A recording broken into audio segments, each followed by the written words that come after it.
कोणत्याही गोष्टीत वेळ घालवण्यापेक्षा डायरेक्ट मुद्दाच सुरू करूयात. तर त्याचं झालं असं की पायल तडवी ज्या 26 वर्षीय डॉक्टर होत्या, त्यांना त्यांच्या सुपरवायझर्स कडून आणि आजूबाजूच्या लोकांकडून खूप जातीगत भेदभाव सहन करावा लागला, खूप हॅरेसमेंट सहन करावी लागली. याचा रिझल्ट म्हणून 22 मे 2019 रोजी त्यांनी आत्महत्या केली. या गोष्टी इथपर्यंत पोहोचतात की त्या आत्महत्या करतात. हे प्रकरण पहिलं. तर प्रकरण दुसरं सर्व काही same. Rohit Vemula, Hyderabad central university, PhD करणारे विद्यार्थी, जाती आधारित भेदभाव आणि 3 जानेवारी 2016ला आत्महत्या. तर नंतर होतं असं, दोघांचेही पॅरेंट सुप्रीम कोर्टामध्ये जातात, पिटिशन दाखल करतात आणि म्हणतात हे सगळं रोखण्यासाठी एक प्रभावी कायदा बनवा. बरं, तोपर्यंत काय झालं?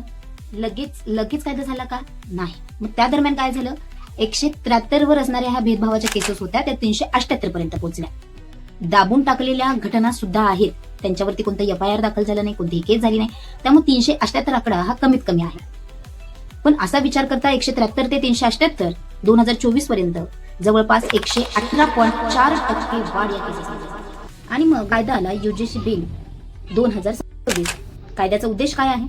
कॉलेज युनिव्हर्सिटीमध्ये डिस्क्रिमिनेशन थांबवणे, प्रत्येक इन्स्टिट्यूशनमध्ये इक्वल अपॉर्च्युनिटी सेंटर आणि इक्विटी कमिटी जी नेहमी हेल्प करेल. SC, ST, OBC, दिव्यांग, महिला या सर्वांना एक सुरक्षा आणि सपोर्ट प्रदान करेल. 2012च्या प्रिव्हियस अँटी डिस्क्रिमिनेशन नियमांपेक्षा जास्त इन्फोर्सेबल हा कायदा आहे. तर मग या कायद्याला विरोध का? कारण हा कायदा पूर्णपणे हे एक्सप्लेन करत नाही की त्याचा जर मिसयूज झाला तर काय. म्हणजे आजपर्यंत आम्ही त्यांच्यासोबत भेदभाव केला, पण जर चुकीच्या कोणत्याही प्रकरणामध्ये एखाद्या जनरल कॅटेगरीच्या विद्यार्थ्याला अडकवलं गेलं तर काय हा कायदा हे एक्सप्लेन करतोय का? आणि म्हणून याचा विरोध होताना दिसतोय. या सर्व गोष्टीवर तुम्हाला काय वाटते? जाती आधारित भेदभावाची गोष्ट लक्षात घेता किंवा ह्या सगळ्या घटना केसेस लक्षात घेता हा कायदा तसाच ठेवावा का?